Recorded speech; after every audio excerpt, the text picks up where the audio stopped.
Hey everybody, how's it going? This is Rob Turley, your host of Down the Rabbit Hole podcast. Great to have everybody here today. Glad to see all the listeners actually starting to uptick as well. I know that I've been inconsistent, but it's getting more and more consistent every day because it's becoming a lot more fun to do, right? A lot more time to do it as well. So today I have somebody with me named Marcus Hemsley. Awesome guy. He knows pretty much all there is about marketing. I know that's a bold claim, but more than almost anybody I've spoken to. And he works for an agency and founded an agency that is Google's global award winner for growing businesses online. That's an exciting thing. So number one for that. So Marcus, if you tell me a little bit about your career and what you've been doing, how did you get where you got? Yeah, well, thank you for having me. So yeah, your listeners are probably wondering, okay, wow, so some British guy, his agency won global award for growing businesses online. Well, yeah, how did that happen? Okay, so I got involved with, we called it internet marketing back in the day, in the mid 2000s, whilst I was at university, playing around with Google Ads and one of those old school internet marketeers trying to make a bit of money as a student, selling e-products online and all the rest of it. But when I graduated and went out in the world, I had complete imposter syndrome when it was like, right, I want to do this, but why on earth should anyone pay some philosophy grad to do their marketing? So I just said, look, don't pay me unless I get your return on investment. It's that simple. And that sort of performance model just wasn't at the core of everything we did. That was the idea. I also spoke to a lot of people that used agencies. I remember someone saying something to me saying, I hate agencies because you exaggerate what you can do and then you promise the world, you guys get richer and the customer gets poorer. And I thought that's terrible. That's got to stop. And for me, like digital marketing has always been a numbers game, right? It's a spreadsheet exercise. I can draw out a funnel. So I figured, well, okay, I'm doing this whole don't pay me unless I get your return on investment piece. So let's figure out how to forecast. So our big thing at the beginning was we forecast up front to reduce risk. And then I don't think that digital marketeers should just look at traffic. I think we should try and take ownership for the entire sales and marketing funnel. Right, we should look at website conversion rate. We should be looking at, that's why I'm talking to you, obviously, sales conversion rate, nurturing, and then upselling, cross-selling, customer maximization. And by doing that, whilst layering it with looking at Pareto's law, I mean, you guys know Perry Marshall, 80-20 sales and marketing, but looking at finding where the most profitable customers are based on lifetime value and prioritizing those, that's kind of the model that we did. And so you fast forward to when Google started doing Premier Partner Awards. We entered it from the UK, and it turns out we're one of the only agencies in the world with that full funnel model at the time, with the forecasting piece up front and the 80-20. So that's kind of the model. The agency now, we've got a presence in North America, but predominantly in Europe. There's 50 of us, relatively still independent, small agency, but work with some really fun clients and on a cool growth trajectory. So that's us in a nutshell. That's awesome. Why do you think that so many people don't, or they just actively avoid the full funnel process? Is the whole point behind marketing is to feed the sales team leads that convert, specifically feed them sales that close. Why is that such a problem for so many marketers out there to provide or even want to promise in any way? I think there's two emotions that drive it. I think there's fear and laziness. Fear that a lot of people got into marketing rather than sales because they didn't want the ownership. They didn't want to take that responsibility of actually, does this get return on investment? And that's not fair to some marketeers who performance ones like myself. And then for them, perhaps why they don't look at the rest of the funnel is perhaps that's where the laziness comes in. That I'm a specialist in pay-per-click. So I'm just going to focus deep on that. And then when there's a problem, I'm just going to optimize my campaign more. And I see that all the time. And there's an adage in the UK, it's probably the same in the US, right? When you've got a hammer, everything looks like a nail. And that's just no good. So yeah, it amazes me why that it hasn't, like people looking at the full funnel hasn't taken off. I think it's because there's disalignment between sales and marketing often. They've got two different department heads. The marketeers, they just want to get on with creative ideas and send traffic to website and generate leads and they don't really want to know what's happened to the leads. And the salespeople want better quality leads and think the marketeers don't know what they're talking about and call them the colouring in department. So there's that complete lack of alignment, and then people kind of, covering their own arses and not taking responsibility. So Right. I was recently just writing an article for GTM Mag. Hasn't released yet. Well, maybe it has by the time this releases. So, but talking about RevOps, it is the combination of sales, marketing, and customer success. All three functions together working as one organized unit, right? So that is the future of it. And that is a full pipeline process from cradle to grave. That's what it is. And that's where things should be. The funnel doesn't just the top of the funnel experts, and then there's middle of the funnel experts. No one is really a bottom of the funnel expert. That's where it needs to drive in, and they all need to coincide and work together. Salespeople need to be tracking data on why people bought from them in the people's words, their own words of why they bought, because they'll talk about that all day with the salesperson. They're excited that they just bought something, and there is a damn good reason why. That should be tracked, logged, pain points should be understood. That feeds the marketing team to understand how to speak the language of the customer. It feeds the CS team on how to deal with the customer and what they're trying to solve specifically, and to track key metrics, the CS team, to understand what value that they're getting, doing quarterly value reports, and being able to serve them as best as possible, feeding that back to the sales team for success stories, and then also feeding that back to the marketing team to create case studies that the sales team can also distribute. If it's not working together as one thing and it's all segmented, and we quite literally call them divisions, divisions, which means we have divided our companies, which that's not how it works. And we've been working backwards at this for the longest time. Just keep digging the hole. Just keep digging, but we have to put down the shovel first. I love what you said about there's no experts in bottom of the funnel, because actually when you just take what you've done in the past as a marketeer or a salesperson, where we're out the equation, and you just look at the business numbers and the fundamentals, you go, what's the quickest way to grow this business? It's always customer maximization, so increasing the bottom of the funnel, so upsell, cross-sell, and then it's increasing sales conversion rate and increasing average order value. It's always around there. Yet, if you look at how much resource in terms of media spend and everything is given to growing the business, it's disproportionate. It's inverted. It all goes into top of the funnel, chucking money at the very top of it, and just hoping that you're filling up a funnel that just is leaking. It's not letting people through it. But I love it. And 40% of unearned revenue exists within your existing client ecosystem. Yeah. So why not just, one of the things I try to say to my customer service team and to my salespeople is like, let's imagine that marketing has just disappeared. It disappeared. It doesn't exist anymore. What are we doing with the current network and ecosystem? How are we nurturing that? And then actually let's use, what the marketing department is putting together. So for us, we're B2B. It's thought leadership paces and all the rest of it. Let's market those to our customers. Let's live to serve our customers, and then use that. If that content is valuable, then we can actually put it further up the funnel. I could not agree more. But then you're speaking to people outside of the ecosystem as if they are your customer. So you're trying to add equal amount of value to the people that are already paying you and the people who are not paying you yet or potentially would. So that gives a whole different dynamic of how they're approached, and it's less from a salesy advertising approach, and more so from a relationship perspective. And what is marketing anyway? It's building a relationship. Exactly that. And I think one of the things I was chatting to someone last week who's a salesperson, we're saying you can actually bring so much of just marketing and business back down to the fundamentals of being in a pub, or in the US, you call it a bar, right? You don't go around asking people to buy you drinks, right? You go around and offer someone a drink, and you don't sort of just interrupt a conversation. You find a moment where actually it's relevant for you to enter a conversation with some strangers, where it's a relevant bit and you're adding value. And it's just that thing of just being a decent person in a social setting. Well, why does it change when you get onto the internet and you start sort of getting in people's face and demanding attention and asking them to do something, interrupting?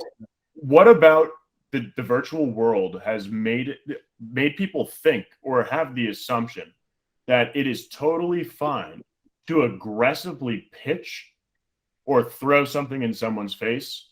What has triggered people to believe that is an acceptable form of communication? Well, I think I forget the term now. When I studied psychology, it's the same sense of protection you get when you're in a car, right? Like I'm pretty, when I'm driving and someone cuts me up, I'm pretty fucking rude to them. Let's be honest, right? Yeah, I'm shouting at whatever because I've got the protection of the car and the window and everything. On the street, if someone walks in front of me, I'm a lot more reserved. I'm like, oh, okay, well, you always bumped into me there, buddy, but that's about it. And I think there's just that thing where people are. It's the dehumanization, I think, of Yep. the virtual world, and in the car, the screen, the windscreen, the metal box gives you. But I think it's so short term because you end up just spraying and praying and saying lots of stuff to people and hoping something sticks. And occasionally it does. So you think, well, then you have these sort of metrics of sort of, very Well, low it's the click. law of large numbers. Of course, it's going to work in some cases. Yeah, because But if you go if back your to, rate of success is below 1%, like most people's are, what are you actually doing, right? yeah, And that segues into how much waste is getting created during the average marketing process, the traditional marketing process. It is unbelievable how much money just gets dumped into the problem, throw money at it to solve it type of a thing. And it's just large volume, mass outreach, junk or garbage, spam, if you want to call it, that goes out to everybody. And then you hope for the best that someone's looking for it right now. And the active buyers of the market are less than 3% of the market at any given time. So 97%, literally by statistics, and whether they buy from you or not, the whole market who's buying is not going to buy from you. I guarantee it. But based off of the statistics alone, you cannot, in a perfect world, you can hit a 97% failure rate as the lowest point of failure, a 3% success rate as the highest point of failure. In a perfect world, if you were the only option and everybody needed it who was buying right now. Yeah. And this is one of the reasons I actually like digital marketing, because the model of cost per click should protect against that, right? Like people shouldn't click on it unless they're interested. But we live in a world now where there's lots of ad fraud, right? So Google says it's keeping an eye on ad fraud, but it's not. So, we recommend people look at ad fraud protection software. That's something that's important. But even then, like, so some of them are bots, some of them are competitors, whatever. But even then, like, just because you've sold, like, I believe that marketing is about selling the next step. So even if like you've sold that first step, so they are sort of, there's a consideration element to the person you're speaking to. Okay, I'll take a moment to click. Often where people ignore, and again, this is more separation in businesses, is the website conversion rate. Like, we talk about money wasted in marketing, and I've seen tens of thousands wasted on media spend, thousands wasted on SEO. But very rarely has someone said to me, Marcus, I put tens of thousands of dollars into A/B testing and optimizing my web pages that we send traffic to, and I wasted it all. It's often I put tens of thousands in, and oh my goodness, we got the conversion rate went from 2% to 4%, so we doubled the volume of leads and half the cost per lead. And actually, that was a campaign that was, we ran those experiments over 3 months, and now we've stopped. So it's actually, rather than a recurring investment you've got to pay, it's a one-off piece of revenue investment that you go, right, one capital investment of $20,000 just to run a series of, doing a website audit, see why people are dropping off and not inquiring, make some hypotheses, test those, and see if we can get the conversion rate up. But yet conversion rate optimization isn't very sexy. It's not pay-per-click, it's not SEO, it's not content marketing. These aren't the shiny new things.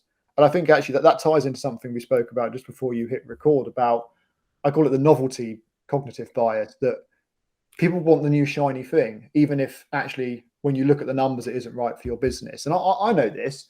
Like, I've got clients that I know that, they're big companies. There's more of our services they could buy. I don't have the same level of excitement of upselling to them as I do when a new lead comes through the door. Oh, wow, cool, new lead. But of course, I don't know anything about these guys. And the probability of they've got the right budget, there's the right chemistry, that we've got enough time for them, like, it's actually a low opportunity in terms of coming in. But emotionally, I'm excited. So it's being aware of those cognitive biases and going, hold on a second, let's go back to the numbers. What's the best thing for the business right now? It's to actually have an upselling campaign rather than get excited about the new shiny things.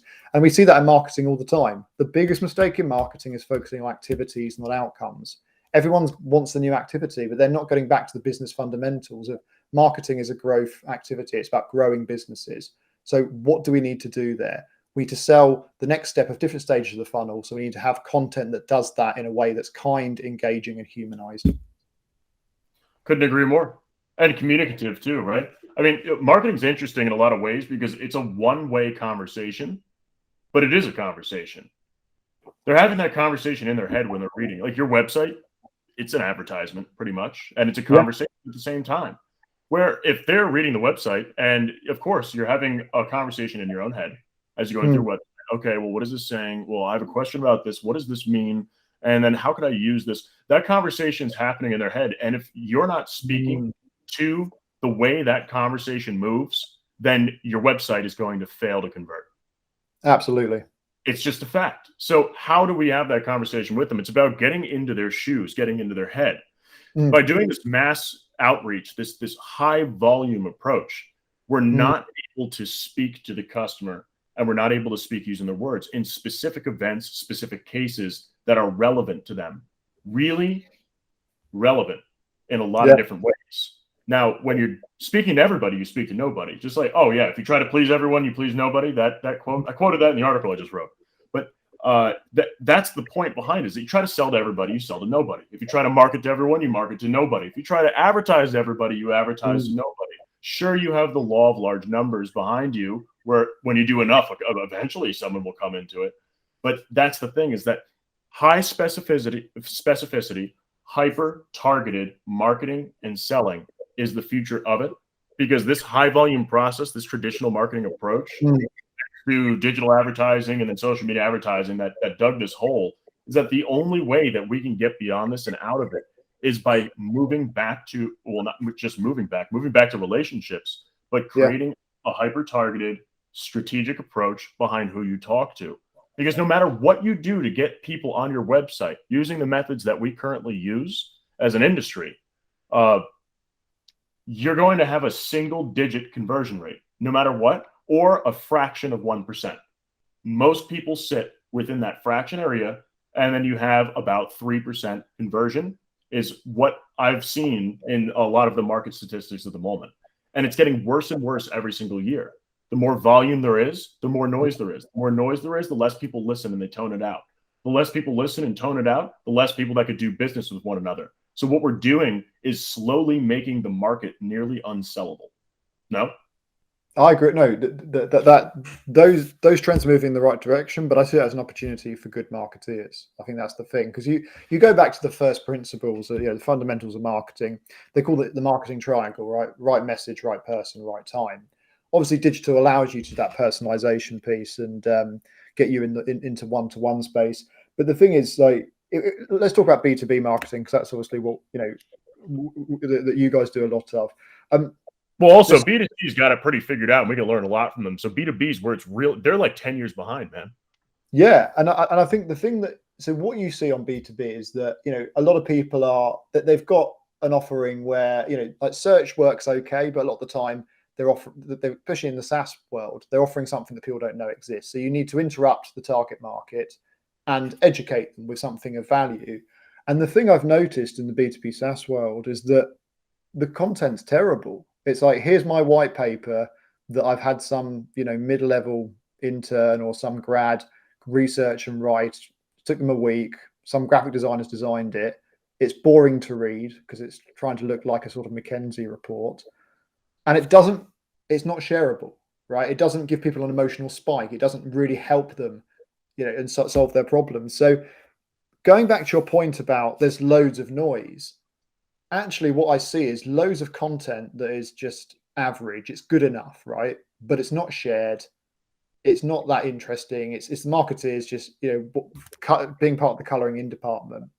But then occasionally I've come across a piece of content in B2B SaaS that we often do with our clients, because I'm pretty hardcore with them and say, look, guys, you can't put that out. I'm not going to market that on LinkedIn because I just don't think anyone cares. Like, hand on heart, will your target audience share it with peers in an excited way? Yes or no? And the answer is, well, probably not. Okay, then we can do better. And here's the thing. The secret to the content I've seen that actually does get shared is, guess what? Lots of research, like lots of hours of bringing experts together, potentially someone who's famous in that sector as an ambassador, a contributor, like a really good piece of content, maybe some unique data that really solves the problems of the target market. And it's something that is really valuable. I'll give you an example of actually a bit of content that I found really valuable that I've been marketed to. So there's in the UK, there's an accountancy firm called Wow Accountants, and they want to be the accountancy firm for marketing agencies in the UK. And over the last few years, they've built up and got 400 agencies. And the way they've done that is every year they do a bench press report where they survey all the agencies in the UK and ask them questions like, what's your day rate? How much profit have you got? Turnover per head? How much money are the founders paying themselves? So when I get marketed by that on LinkedIn saying, hey, find out all these stats that are relevant to you as an agency founder, I want to know that. So I download the report. I find it really useful and I share it with some friends. Then when I'm networking with another agency owner I meet for the first time, oh, hey, have you downloaded the bench press report? No, I haven't. Oh, look, I'll send you a link. And they download it. Thanks, Mark. That's really valuable to know what the average day rate is or the average hourly rate for an agency in the UK. So it takes them about a year to do the survey, to do the research, do all of that. And that's their one big piece of content. But my goodness, it goes viral. And then you think, well, actually, this accountancy firm knows everything about all of the numbers to run a successful and fast growing agency in the UK. Why would I not consider them? I'll be stupid not to. So maybe they spend like $30,000 on putting that together, and it takes them 6 months. But that's what I mean. It's a term I got from a compatriot of yours, a guy called Michael Simmons. He talks about blockbuster content and just says that if it's blockbuster, if it's shared, actually there's not many people playing up at the top of the Pareto curve with content. And it goes back to the fundamentals that we were saying earlier. It's just being really helpful to people. It's serving, not selling. It's doing a load of investment in giving people something for free that is so valuable they feel indebted. So you don't need to have some clever copy saying, hey, get in touch if or like special offer of the month or any crap like that. You're so valuable and you've given that to them for free that actually they feel indebted. They feel a sense of reciprocation. So the idea comes up in their mind naturally, you know what, I should get in touch and see if these guys can help me. And that's the ball game, right? That's basically it. But it's thinking long term. It's doing things that perhaps might not necessarily be in your skill set initially. It's the same with full funnel optimization. It's taking ownership of a whole journey and thinking of a few more steps ahead than just, oh, we need a white paper. All my competitors are putting out white paper, right? Let's get some 25-year-old marketing manager to write a white paper and stick it on the website. Let's get an agency to sponsor it on LinkedIn and try and get it in front of my target audience. They're not really engaging. Oh, well, that's annoying. And then they wonder why they're not really getting anywhere. Yeah, because what do people invest in? They invest in good experiences and positive outcomes. Yeah. That's what they invest in. And marketing has to be a good experience. It's highly experiential. Just like you're saying, they feel indebted for the information that you've given. Very rarely does content ever do that. Well, for me, from my own personal perspective, is that I don't feel like it's good enough for me to care. And that's the thing. How can you make someone care? Because money can't buy someone into caring, someone into having a passion, someone into liking something. You can't pay someone money to feel that way. It has nothing to do with the transaction, with the fiscal aspect of it. What it has to do with is that, is it important to them and do they value it at a personal level? And that ties into the experience. If you had a good personal experience with value, then that is an experiential sell. And the sell is not even the sell at all. The sell is the communication behind it. How can we use communication in our marketing that is going to sell people without selling them? What do you usually do when you're trying to come up with a campaign behind what can we do to drive enough value where people will come to us to ask more? Yes. So if we're sticking with B2B, I mean, look, the first place to go is Google search, because there's intention there already. That's the low hanging fruit, right? If someone's looking for what you've got and they're putting it into Google, then put an ad up there and then just actually meet the conversation they're having in their head. And then in terms of the next piece of, okay, well, there's not many people searching for what we've got, or we've saturated that piece out. I'd argue that you probably haven't. You need to do conversion rate optimization of the website. But let's say you have. now let's look at the fundamentals of your target market. So let's just go back to the beginning. So who are they? So let's get an idea of them. And obviously your software can do that really well, but let's get an idea of who they are. Where's their attention? Well, it's in front of a screen. Okay, right. What are they looking at? And when is the appropriate time to interrupt them? And then what's actually going on for them right now? So and this is where you get into sort of the questions a good copywriter will ask. What keeps them awake at night? What are their 3 a.m. problems? Like, what's their biggest challenge? And it's funny. Like, every time people say I don't really get that, I ask them, what's going on for you? And so, I mean, Rob, what's going on for you? Like, tell me what's your biggest challenge right now? What's keeping you awake at night other than having to write articles? And that could be the problem, right? So what's going on? Quite literally, that's what kept me awake at night last night. But what keeps me awake at night is the state in which the market is, the high volume approach that I was just talking about, and how people are refusing to shift and truly understand what it is to target effectively. And why, I don't know why the hell the market hasn't woken up to this problem yet. But what keeps me up at night is how come the market is so stagnant and lacks the ability to transform beyond the status quo. That's what keeps me up at night, is the fact that people, it's not clicking fast enough. It's like, get there, come on, what are we waiting for? So say I had that conversation with you and 10 people like you and you're in my target market. Well, then now I've got an idea of what I can write about and actually look at and start researching ways that, okay, stagnant market transformation in sales conversion, digital marketing, whatever it might be, and just start looking at going, okay, this hasn't happened yet, but here's research on 5 other sectors where this has happened, and here are the drivers of the transformation. Here's the proven reasons why, and I'm going to give you this for a limited time only. We're going to put it on LinkedIn for 2 weeks. So you're on the first downloaders. You'll get ahead of your competition. Does that sound useful? Yeah, it would. And that's kind of it. And it's but people don't do that. Please. It's when we were talking about having that conversation in their head that they would be having.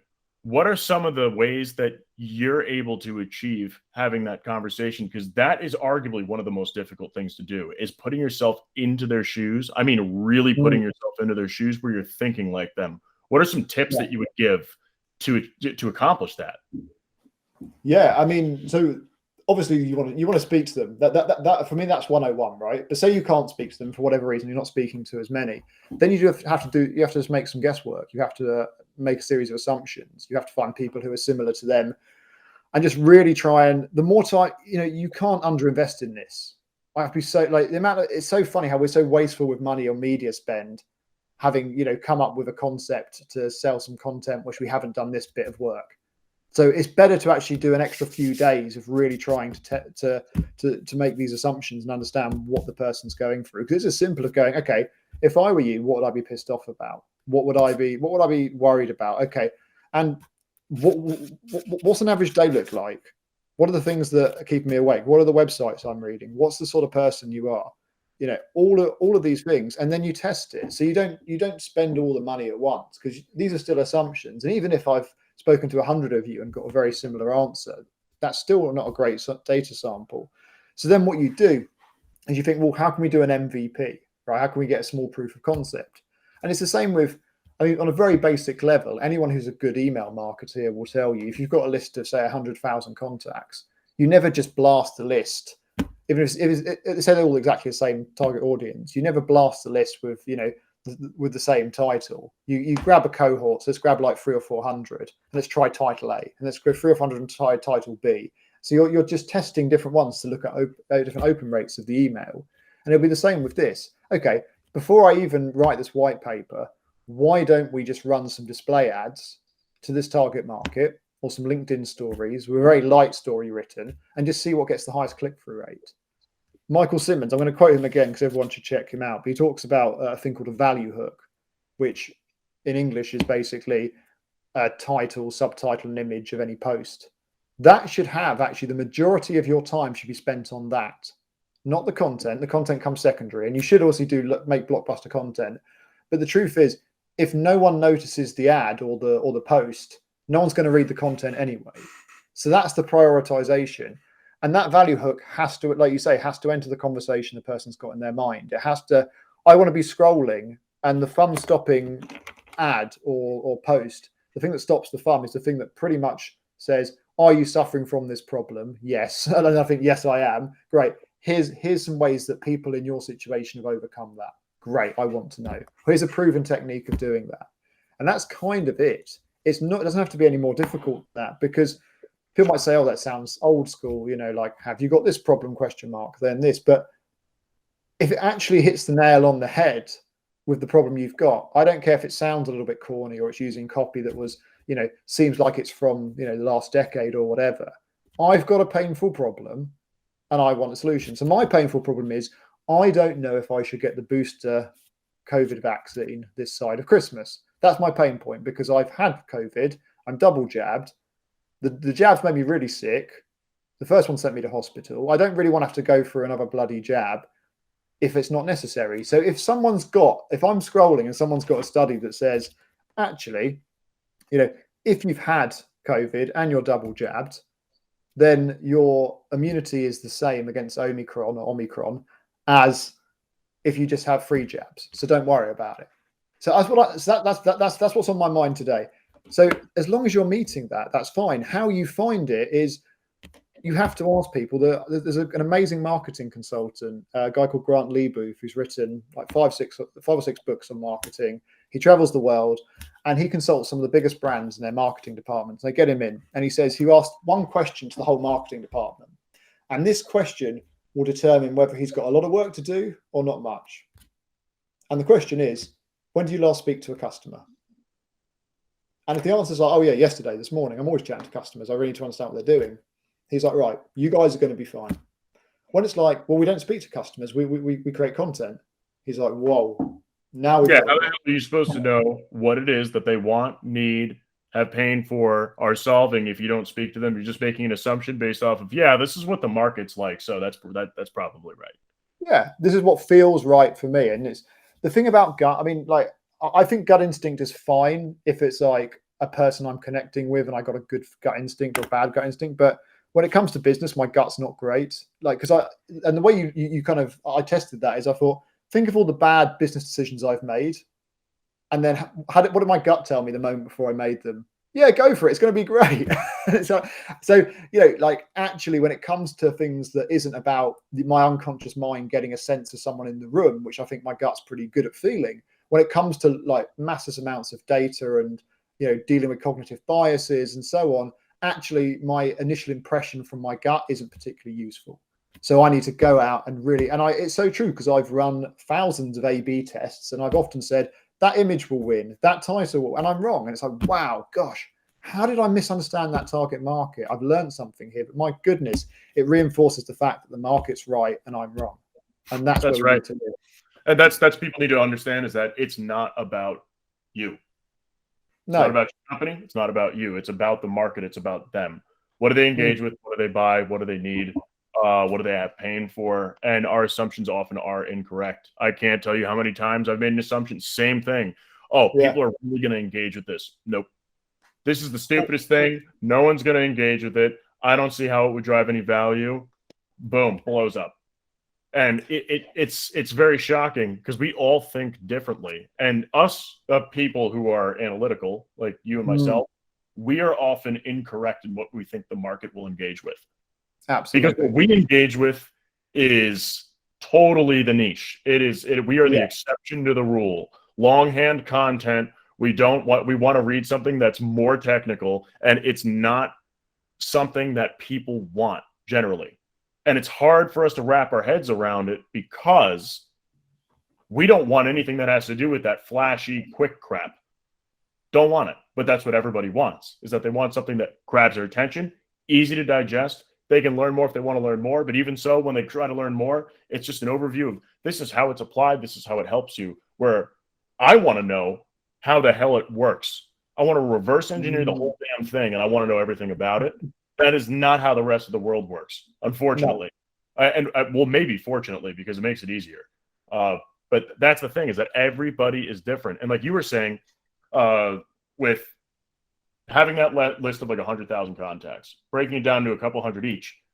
But what if you could break it down into groupings of a couple dozen, couple hundred each, where you know what each grouping represents, and you could build specific, relevant messaging that will resonate, that is timely, and that fits that group of people specifically.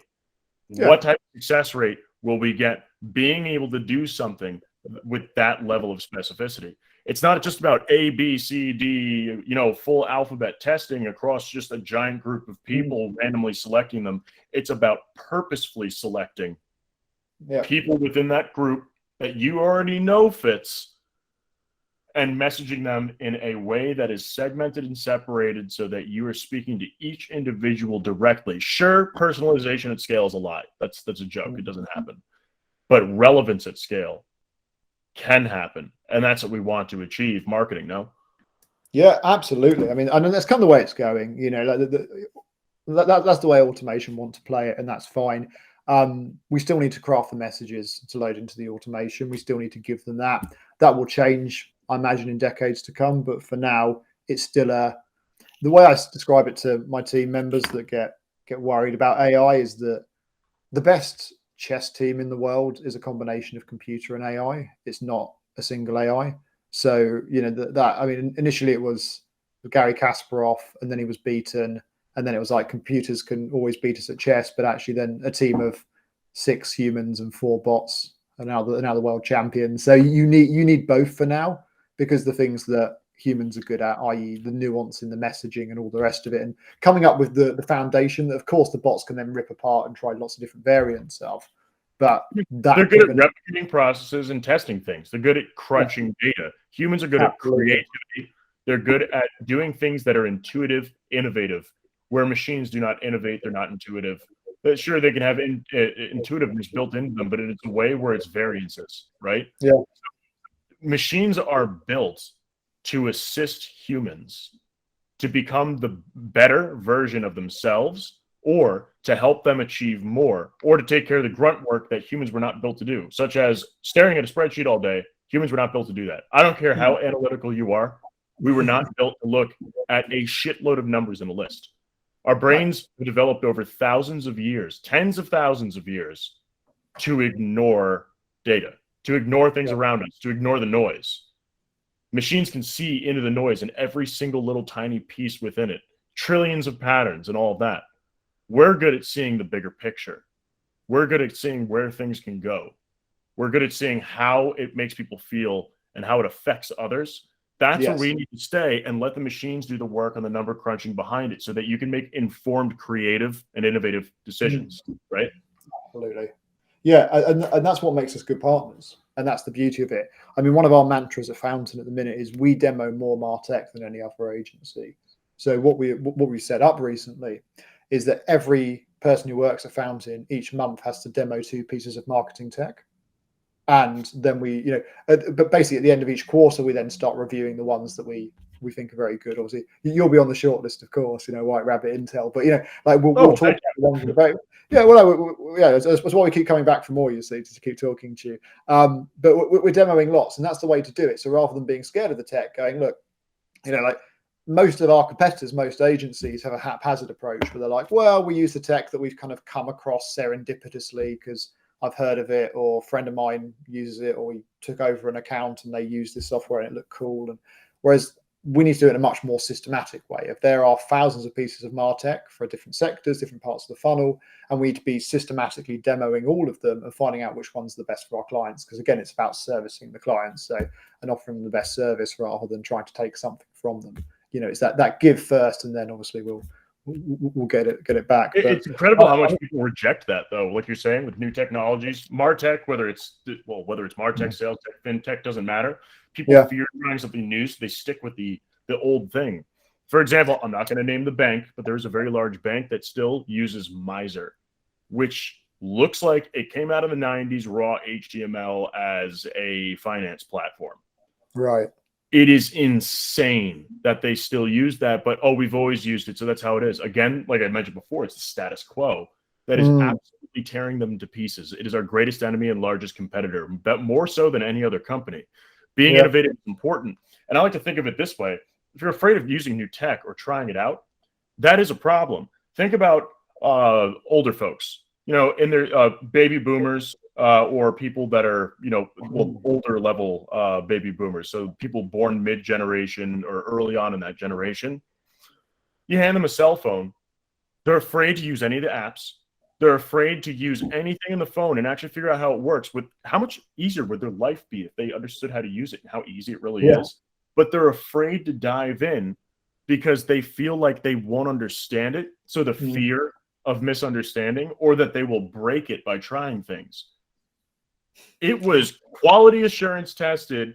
So a QA team went through that damn thing, try to break it in every single which way. It's not going to break. You may just change a setting or do something that's undoable, or nothing will happen. That's what they need to understand, is that there's no fear in doing it. You have to try it. You have to use it. And it's through that experience. There's no manual for it. There is one, but nobody reads it. Nobody even knows where it is. But it's about experiencing it to see if it actually fits what you are able to learn and do. And businesses should be doing the same. Delve in and try it. It's not going to hurt you. Yeah. As long as it's not breaking the bank, it's not going to hurt you. I honestly think the real risk is doing nothing. But again, it goes back to those two emotions that I think are holding people back is fear and laziness. Laziness is not that people are completely lazy, but they know what they know. And that's probably a bit of the, that bank example. We've done it for years. I'm comfortable doing it. Apparently, once you hit 35, 95% of the new neural connections your brain's have been made, and people quite like being comfortable and set. We still have neuroplasticity. We can rewire our brain and become new people and learn new skills at any stage of life, but it becomes harder post 35. So people start going, well, no, I'm a specialist in SEO. I'm a specialist in Google Ads. I've been doing it for 15 years. Why should I have to? Because it makes their brains hurt. It literally, because you're rewiring. That's why your head's hurting a little bit, having to figure out whole new bits of software. But again, you're being lazy. You shouldn't be doing that. And the fearful thing is that if this thing's really good, it might take my job. Well, not if you get really good at running it. It's there's that film Hidden Figures. Have you seen that film about have you seen that film at all? Hidden Figures. It's good. It's about the three black women who helped launch the space mission, and they were human computers. And then IBM came in. They brought IBM in, and actually the human computers, the women decided, well, we're just going to learn how to actually program it, so that way we don't lose a job. So rather than going, we're getting replaced, they learned to program it, and it's exactly the thing that we all should be doing. Let's sit above the tech stacks if we want to. Adaptation. And salespeople, marketers, they worry that technology will be replacing them. It's not built to replace you. It's built for you to be able to become more specialized and do something that is of a higher importance than just that work nonsense. Just the methodical bullshit that people have to deal with every day. It's to get rid of that. It's not to replace you. It's to give you a greater purpose. I completely agree. Again, but people are insecure. People are scared of, and they're also lazy. They don't want to relearn, and they're quite comfortable because they've spent the last 5 years learning about bid adjustments and manual bidding in Google Ads, and they don't want to just hand it all over to an AI. Well, tough. The AI is better than you. So when there's change like that, it releases a chemical in your brain called norepinephrine. It's that feeling that you get that you're rejecting a new idea, or that it creates fear behind it, or uncertainty where you're like, I don't really feel like doing that. I don't know if it's best for me. I don't know, that whole wishy-washy thing, that's driven by norepinephrine.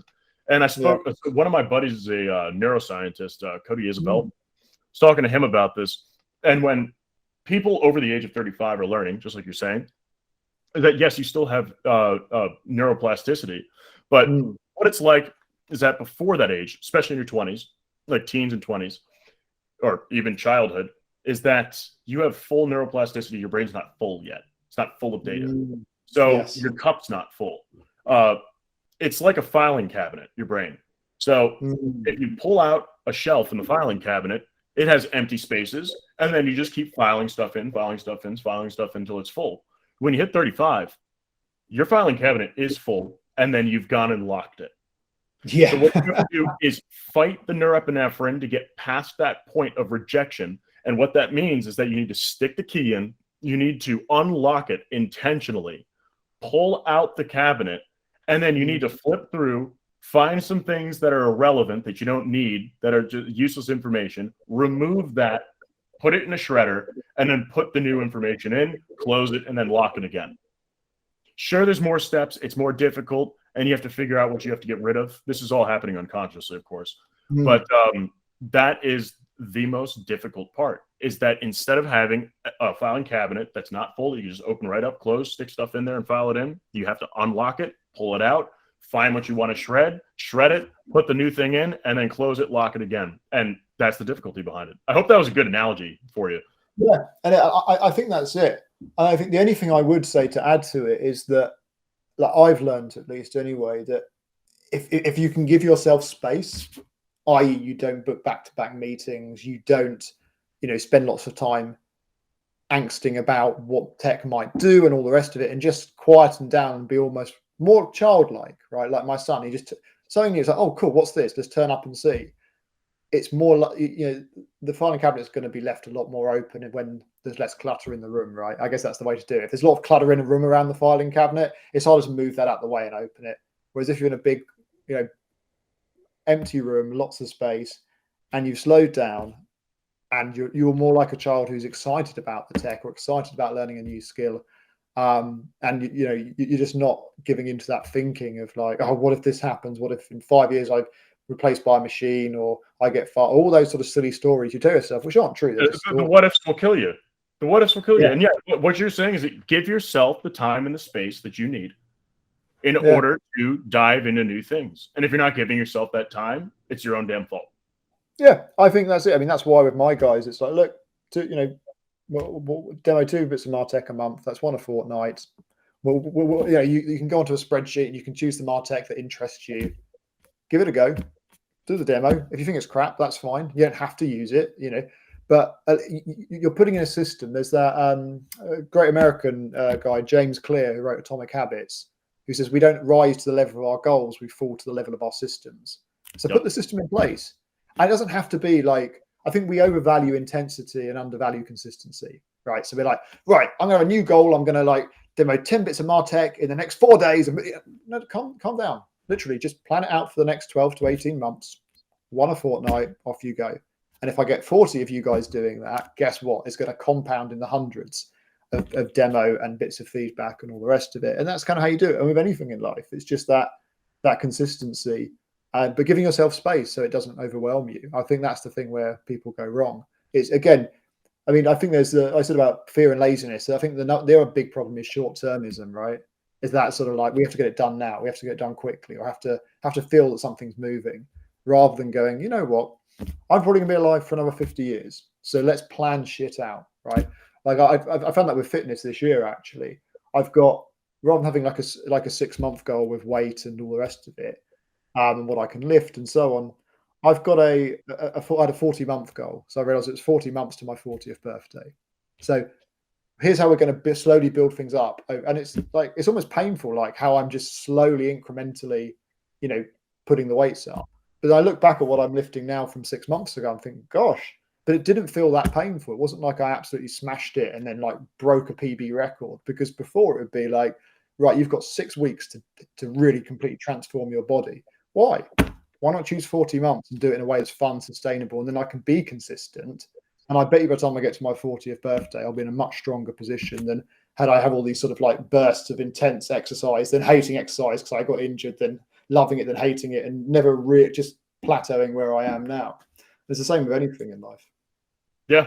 And if you push your team too hard, push yourself too hard, you're going to get to the breaking point every single time. And that's what that is. Like, for example, when I was a lifter, I had full reconstructive shoulder surgery because of lifting. So I tore every single ligament in my shoulder, and now I cannot lift anymore for weight. I was a power lifter. That's done because I was taking it way too far. I was pushing my body to the max all the time, and it broke. And now I cannot get back to where I was ever again, quite literally, because I physically can't. But that's the thing. When you push yourself too far, it will break. The system will break. And that's why systems, consistency. If you're pushing it, if you're revving it up to 9,000 RPMs and holding it there all day, every day, no matter what it is that you're doing, whether it's work, personal, or whatever else, it's going to fail. That engine's going to blow. So that's just a little piece right there. But we are out of time, unfortunately. Had a great conversation with you, Marcus. I want to say thank you for coming on and bringing your valuable insight to everybody who is listening today. It's been a real pleasure. I feel we could talk for hours. But yeah, I hope people have found that interesting and most of all useful. Absolutely. And what's the best place for people to reach you and find you?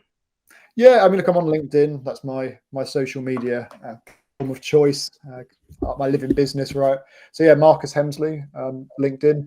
But if you want to get in touch with me via my company, the business is called Fountain Partnership. Found at fountainpartnership.co.uk. And yeah, you can also, I've got my own website, marcushemsley.com, but I haven't updated it for a couple of years and it's pretty ugly. But you can reach me through there too. So take your pick. Awesome. All those things will be linked in the description of this podcast too. So, well, anyway, everybody, again, this is Down the Rabbit Hole. I'm your host, Rob Turley. Today I had Marcus Hemsley, awesome guy on, and I want to thank everybody for listening. So if you like, share, subscribe, whenever you share anything from us, please use hashtag DTRH podcast. Much appreciated. If you do use the hashtag, then we will try to engage as much as possible. If you tag me, I will always respond. I'll help share your content and I'll help grow it further. So thank you again, everybody, and have a good night. If you enjoyed this episode, follow Down the Rabbit Hole podcast for new episodes weekly on Podbean, Spotify, Apple Podcasts, Google Podcasts, Amazon Music, Pandora, and YouTube. If you'd like to apply to be featured on the podcast or recommend a featured guest, please feel free to email us at theteam@whiterabbitintel.com.